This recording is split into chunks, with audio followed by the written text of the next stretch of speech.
Hello and welcome. Last time I introduced you to my new limited watercolor palette, which is the Daniel Smith Essential Watercolors, and it consists of two primary triads, one cold and one warm. And if you haven't seen that, I would highly recommend watching that video before this one. So for this week I decided I show you some different sets and compare them if you might want to try a triad palette yourself and you're not sure which brand to use, or maybe you don't want to spend as much money, as Daniel Smith can be quite expensive, and also maybe you have some of the paints at home that I'm gonna introduce, so you don't even need a new set, which would be ideal. I'm just gonna say beforehand, there are some more popular brands that some of you might have at home, which I don't have. So I don't have every single watercolor on this planet, and I'm not going to. But I think I'm covering quite a lot. So I'm starting with the Daniel Smith set, and of course I'm going to show you a close-up version at the end of the video. So here I'm just swatching the paints very loosely. I'll also have to clean out my water glass while I'm filming. So every one of those sets I'm gonna show you consists of a cool yellow, which is usually called either cadmium yellow or lemon yellow, It really depends on what set you're buying. Every producer or every company has their own names and their own pigments, but usually it looks like lemon yellow. So if it has a very almost greenish yellow tint to it, then we've got a cool yellow. Then there's a warm yellow. The Daniel Smith one is New Gamboge, but sometimes it's also cadmium medium, or who knows what. I'm gonna get something to dry my paintbrush on. Then you've got a cool and warm red, which I'm showing you right now.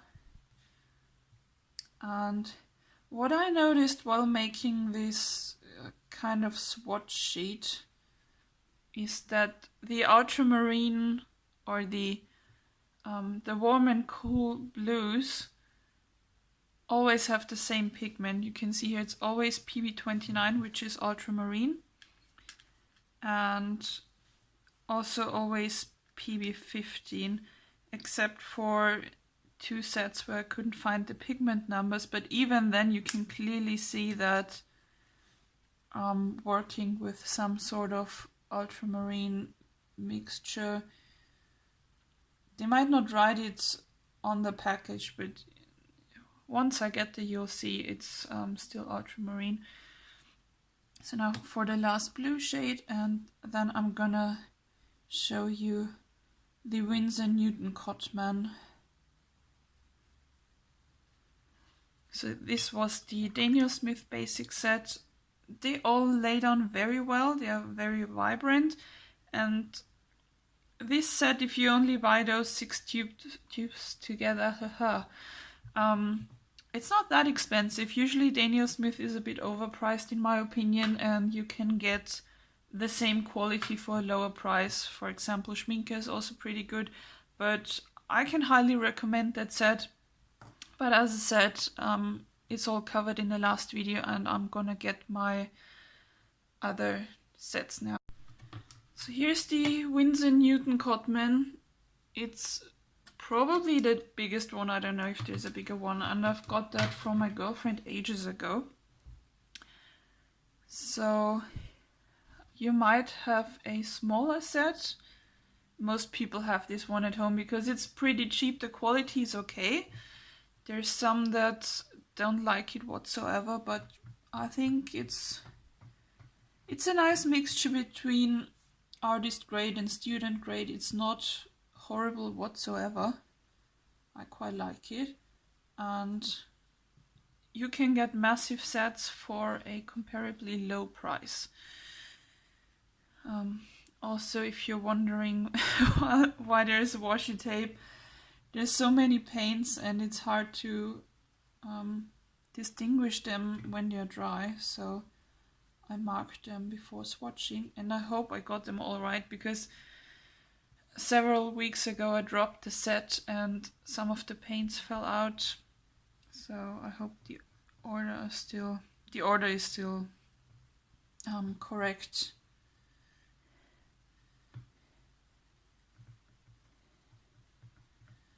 If anyone is new to watercolors and is not exactly sure what I wrote down, the numbers down here are all pigment numbers, so every pigment, if it's a chemical or a mineral or who knows what, they all come by numbers, and usually they all kind of look the same on every brand you buy. Some are more granulating, some a bit more warm or cool, but in general, if you buy something that's called PV29, it's always gonna look somewhat like this. Not the super exact same if you use it in a painting, but the color is always very similar. So that's something to look out for. As you can see, this is also ultramarine, and so far I haven't found any sets that don't have an ultramarine. Even if it's a super tiny one, there's always a PV29 in them. It's one of the must-haves, also for the PV15. Oh, sorry, that's my tripod. This is the cerulean blue. I might have gotten the wrong here because it looks a bit different than the phthalo blue. But it's still a warm blue, so you could use it as mixes. Maybe you still don't know why I'm only using 6 colors per set. That's because with just those 6 colors you can usually mix everything there is out there. So you can use browns and blacks if you just practice a bit. This here is the Magellan Mission Gold, and this set has been sent to me by Faye Wolf. So I don't really have a control over the pigments. I don't know if it's a pre-existing set or if she just used her favorite paints. So you might, if you have a bigger set or you're buying it yourself, you might find some pigments that are more suitable for mixing. I'm just using what I have here. But I think it should work quite well anyway.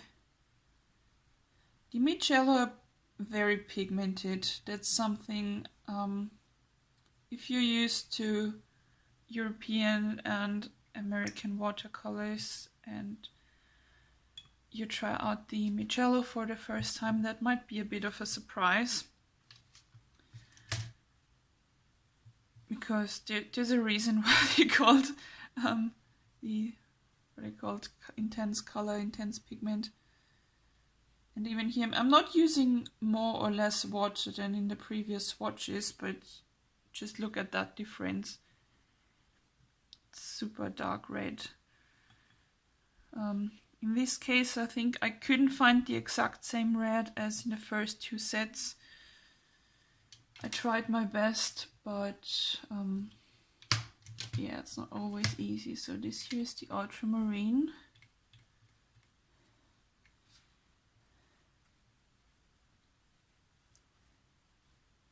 It's a very beautiful one. I don't like ultramarine that much, but it's not easy to find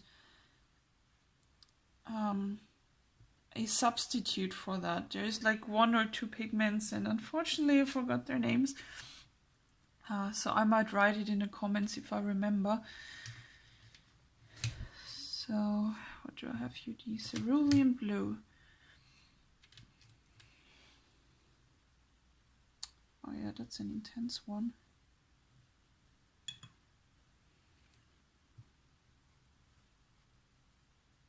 So this is a bit too dark for my taste. You can hardly see the text anymore. Maybe it gets a bit lighter when it dries. And that was it for the Magellan.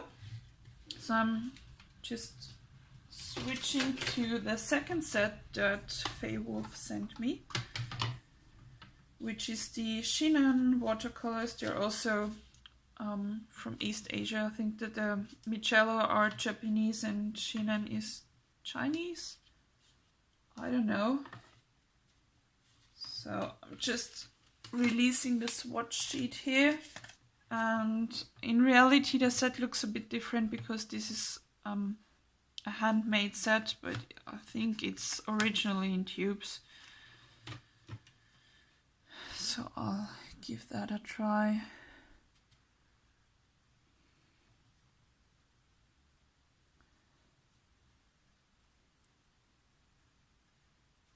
So this yellow was a little bit tainted. It turned a bit green. I'm not sure if it was because of my paintbrush, but there was also a little bit dirt on it, so that was my fault, sorry. Oh, this one is a pretty clean one.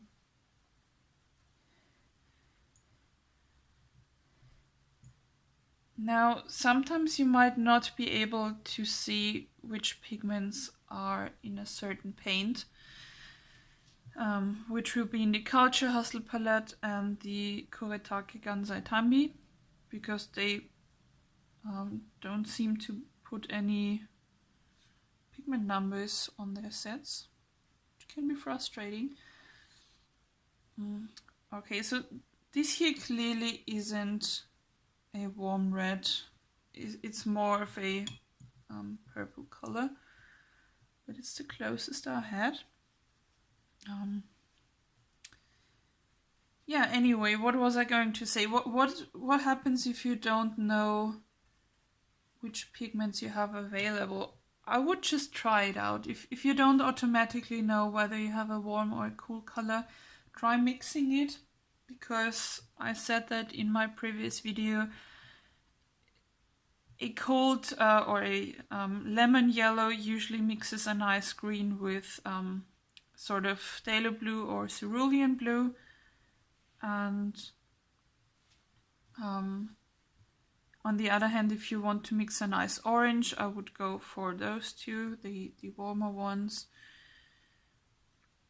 It's just a matter of practice. If it turns out, if your mixes turn out a bit grayish or brownish, then you don't have paints that are close to each other on the color wheel, and you will get muddy colors, which you might not want.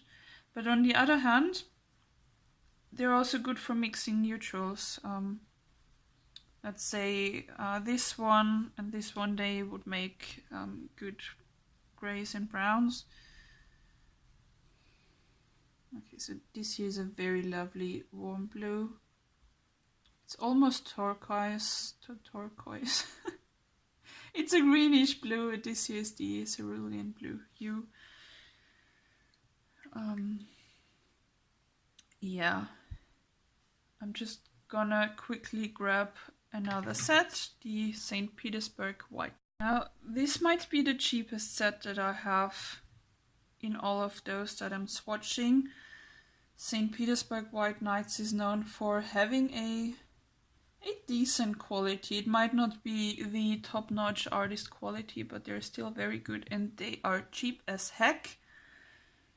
Of course, I only have a small set, so if you are planning on buying them for yourself, or you just want to buy single pans and create your own palette, you might get some different colors, because they have a lot more And they also sell bigger palettes. This is really the smallest one you could get.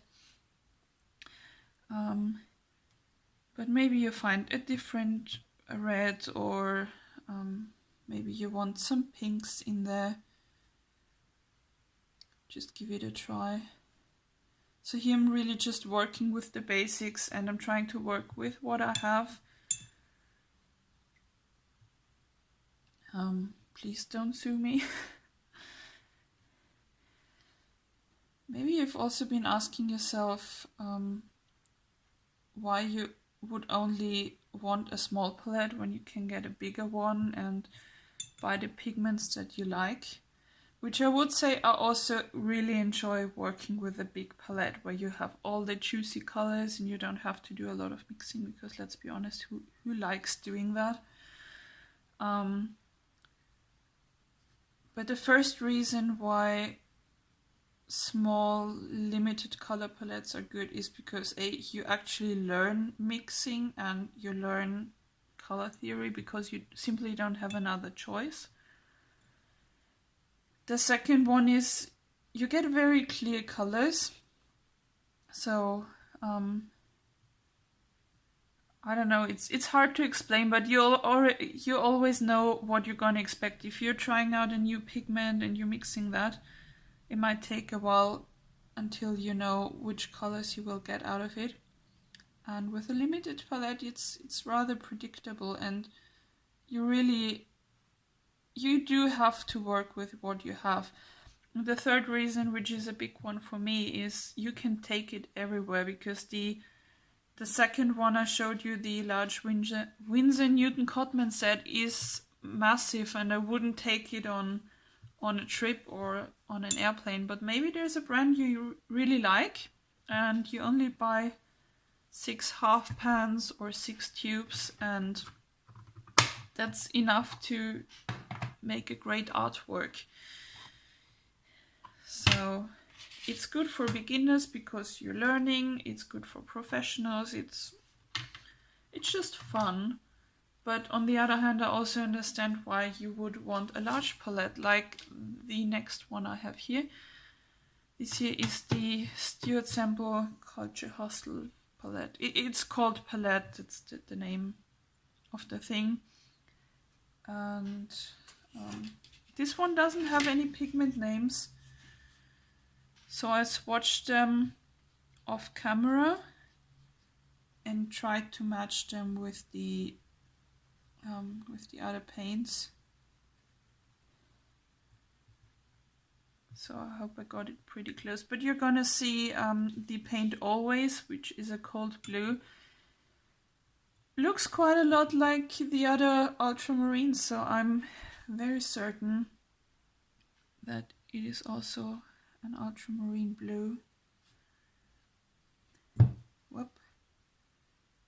Yeah, the point of this here is you just have a lot of novelty colors that you might not necessarily need, like all the different greens. You could mix them, but instead it's a very fun palette. Quality is also quite okay. Maybe not as good as the other ones, but I really like it. So what was the next one? This here.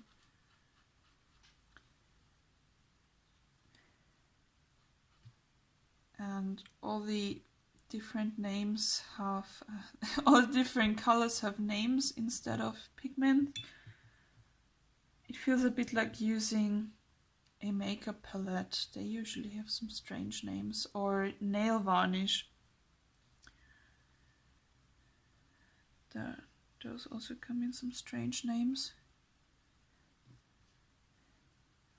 This one is almost pink, but it looks a lot like the carmine. I think I've got that right.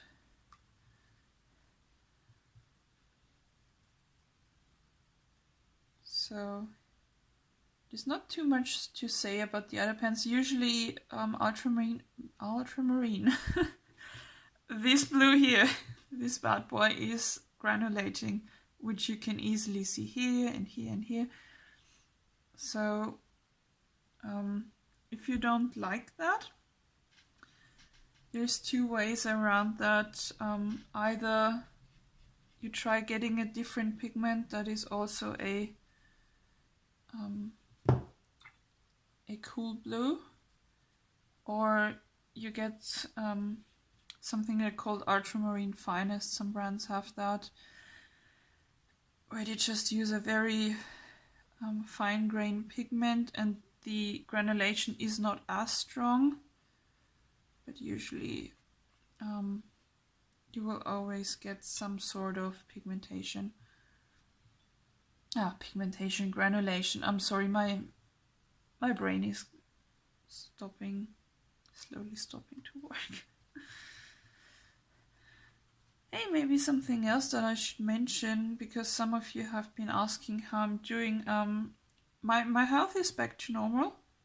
I had an MRI scan and everything is okay again, because my lymph nodes were acting up and nobody really knew why, but now they're back to normal and my health is doing okay, so great news, I guess. It's a bit worrying because I don't know why that happened in the first place, but I guess I'm happy that it's over. So that's the thing. Now there's only 2 more paints to test.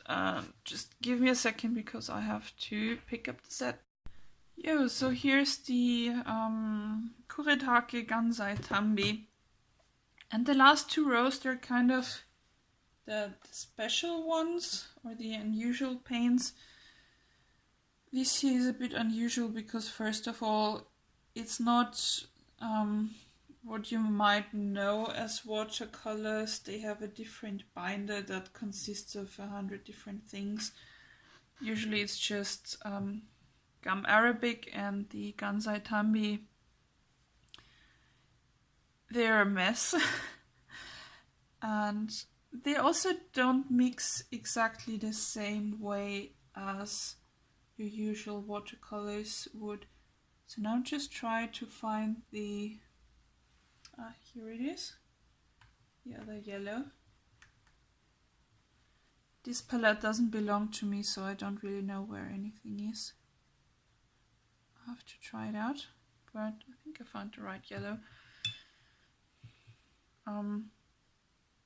If you want to know how those work, I would recommend one of those many YouTube videos that are out there. It can be quite fun to work with them, but it's not the same as all the others. That's all I can tell you. So now for 30. Those also don't have official pigment numbers. They have the same names as normal watercolor paints, but I couldn't find any information on the pigments. But I'm assuming the cadmium red is a real cadmium red. I hope. I'm gonna use a new rag here. Then there's carmine. I like that one because it has such large pans and you can get in there with some really big brushes, soft brushes. Unlike with the tiny half pans where you can't use the biggest brushes, but with them they're like, just look at that hand as comparison. So now for blue, which also looked a lot like ultramarine blue.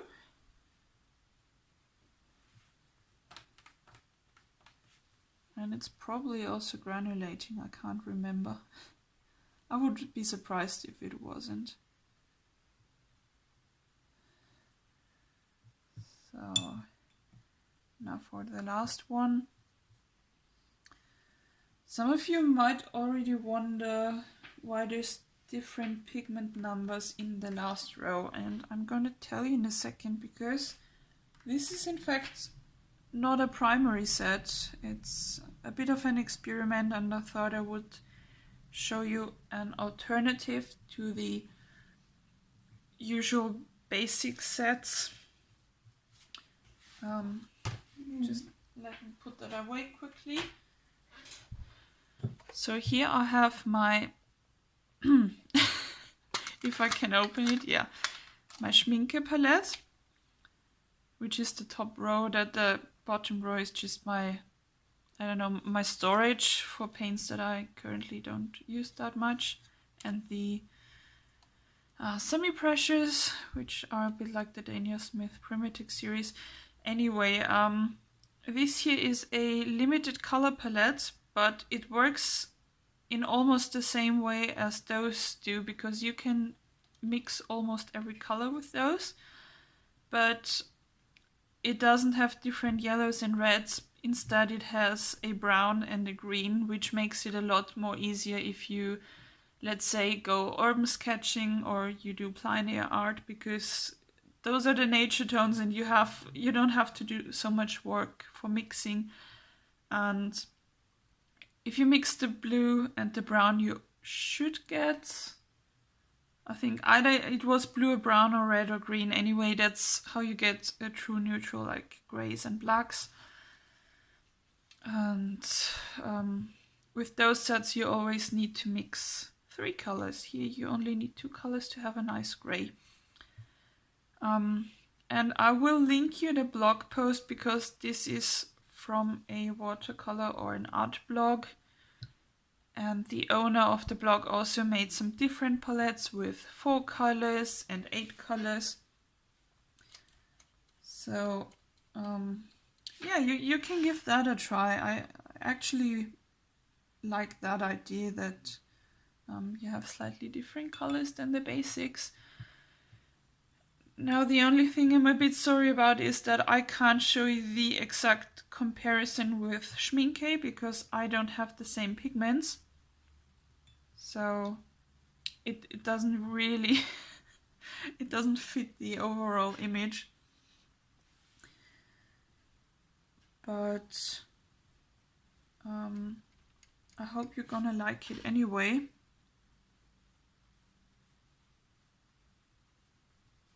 And maybe, just maybe, you want to try it.